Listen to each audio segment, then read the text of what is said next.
SSC GD aspirant একদম সঠিক একটা ভিডিওতে তুমি ক্লিক করেছো। এই ভিডিওটা সম্পূর্ণ দেখলে তোমার একটা ওভারঅল একটা আইডিয়া এবং একটা 2025 সালে যে রেজাল্ট হলো 2026 যে আমাদের এক্সাম হবে সেটার প্রতি একটা ধারণা তোমার পুরোপুরি ক্লিয়ার হয়ে যাবে। তো বলবো প্রথম থেকে ভিডিওটা শেষ পর্যন্ত দেখবে, তাহলে কিন্তু তুমি জানতে পারবে যে তোমার কতটা টার্গেট রাখা উচিত। এবং তুমি কিন্তু আজকের এই ভিডিওটা সম্পূর্ণ দেখে নিলে কিন্তু অনেকের থেকে তুমি কিন্তু এগিয়ে গেলে। সিরিয়াসলি বলছি, তাই বলছি ভিডিওটা প্রথম থেকে শেষ পর্যন্ত দেখবে, পুরো ডাউট গুলো তোমার কিন্তু ক্লিয়ার হয়ে যাবে। দেখো আমাদের 2025 যে এসএসসি জিডির যে রেজাল্টটা হলো সেইখানে কিন্তু কাট অফ, সেখানে বলতে পারো ফিজিক্যালে কাট অফ, সেখানে বলতে পারো যে ফাইনাল কাট অফ যথেষ্ট কম ছিল। এর আগে আমি প্রচুর এতদিন ধরে পড়াচ্ছি, কাট অফ কিন্তু এরকম হয় না। তার আগের বছর কিন্তু কাট অফ বিশাল হাই গেছিল। তো এই হেরফেরের কারণ কি, বা এবার 2026 কেমন হতে পারে, তো ব্যাপারটা ভালো করে বুঝে নাও, দেখে নাও।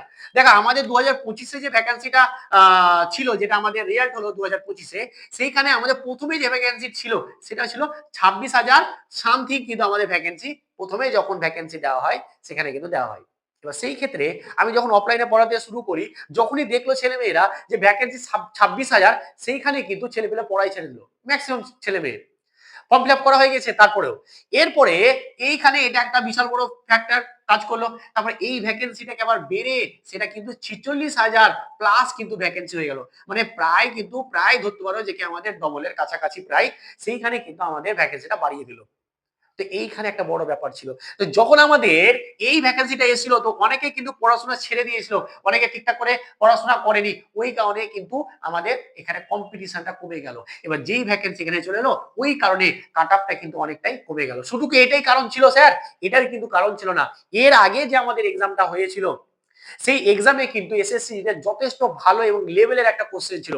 সেখানে অঙ্ক ক্যালকুলেটিভ ছিল, অঙ্ক বড় বড় ছিল, চক্রবৃদ্ধি সুদের বেশি বেশি অঙ্ক ছিল, সেখানে টাইম কনজিউম হয়ে যাচ্ছিল, সেখানে ক্যালকুলেশন প্রচুর ছিল।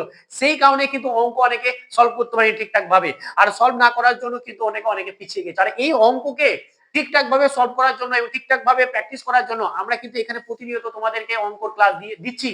প্রতিদিন আমি ক্লাস দিচ্ছি, সেটা হচ্ছে যে কি তোমাদের সকাল 11টার সময়। সকাল 11টায় আমি কি করছি, প্রতিদিন তোমাদেরকে এসএসসি জিডি প্র্যাকটিস, আমি কিন্তু বহুদিন থেকে এসএসসি জিডির জন্য পড়াচ্ছি, অঙ্ক স্পেশাল ভাবে অঙ্ক পড়াই।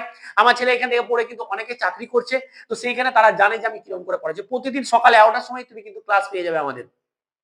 সে রেকর্ডেড ফর্মে হোক, সে লাইভ ক্লাস হোক, সমস্ত কিছু কিন্তু ক্লাস পেয়ে যে লেভেলের কোশ্চেন করে এবং যেরকম ক্যালকুলেটিভ কোশ্চেন দেয়, কিভাবে আমরা সেটাকে শর্টকাটে করব সেই লেভেল করে কিন্তু পড়ানো হচ্ছে। তো বলবো যে সকাল 11টার যে ক্লাসটা সেটা কিন্তু প্রত্যেকে অ্যাটেন্ড করবে, ক্লাসটা ভালোভাবে দেখো। তো শুধু কি কাট আপের আমাদের যে ব্যাপারটা শুধু এটাই ছিল না, আমাদের যথেষ্ট কোশ্চেন আমাদের লেভেল ছিল। আর একটা যেটা প্রবলেম ছিল কি বলতো, আমাদের এইখানে মাঠে এই রান করতে গিয়ে কিন্তু অনেকে ফেল করেছে। রান করতে গিয়ে কেন ফেল করলো স্যার?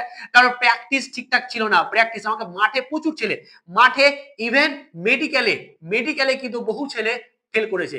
আমার দেখাই আমার স্টুডেন্টরা আছে যারা এর আগের বার হয়তো মেডিকেলে পাস করেছে, পরের বারে কিছু একটা কারণের জন্য কিন্তু মেডিকেলে ফেল করে দিয়েছে, তাকে কিন্তু বাদ দিয়ে দিয়েছে। তো এরকম প্রচুর হয়েছে।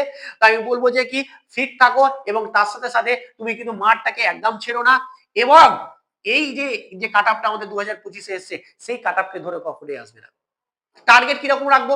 দেখো আমি যদি বলি তুমি যে ক্যাটাগরি হোক না কেন, তুমি যে ক্যাটাগরি জেনারেল হোক, জেনারেল ডিস্ট্রিক্ট যাই হোক না কেন, তুমি টার্গেট রাখো 130 প্লাস, একদম 130 প্লাস তুমি করে আসবে। আর আশা করি সেটা নরমালাইজেশন করে কিন্তু নাম্বারটা একটু বেড়ে যাবে। তাহলে তুমি একটা সিট একদম কনফার্ম, পাক্কা একটা সিট, তুমি যে ক্যাটাগরি হোক না কেন, যে ডিস্ট্রিক্টেরই হোক না কেন, তুমি 130 মানে 65টা প্লাস যদি কোশ্চেন সঠিক করে আসতে পারো, তাহলে তোমাকে কেউ নাড়াতে পারবে না। তো এইভাবে, আর এরকম পাওয়ার জন্য 20তে কিন্তু অঙ্কটা করতে হবে। আর আমার স্টুডেন্টরা 20তে 20 বহু ছেলে কিন্তু করে এসেছে। তাই বলবো যে এই যে ক্লাসটা প্রত্যেকে অ্যাটেন্ড করো, ঠিক আছে? তো আশা করি যে কাট আপ নিয়ে তোমাদের যে ধারণা, এইরকম কাট আপ হতে পারে, ওরকম কাট আপ হতে পারে, এরকম কোনো ব্যাপার না। অনেক কিছু ডিপেন্ড করে কাট আপের উপর, যেগুলো কি ডিপেন্ড করে সেগুলো কিন্তু আমি বলে দিলাম। তবে এবারে বলবো, এবারে কাট আপটার জন্য তোমাকে ভাবো যদি যে আমি কিরকম টার্গেট রাখবো, আমি বলবো যে এটা টার্গেট রাখো, 65টা প্লাস কোশ্চেন সঠিক করা টার্গেট রাখো, তবে দেবে একটা সিট কিন্তু কনফার্ম হয়ে যাবে। নাহলে কিন্তু মুশকিল হবে এর আগের কাট আপে টার্গেট রাখলে, ঠিক আছে? তো আশা করি ভালো থেকে ভালোভাবে প্রিপারেশন নাও, যখন তখন কিন্তু আমাদের এক্সামের ডেট দিয়ে দিতে পারে এবং যখন তখন কিন্তু পরীক্ষা হয়ে যেতে পারে। তো চলো আজকে এখানে, থ্যাংক ইউ।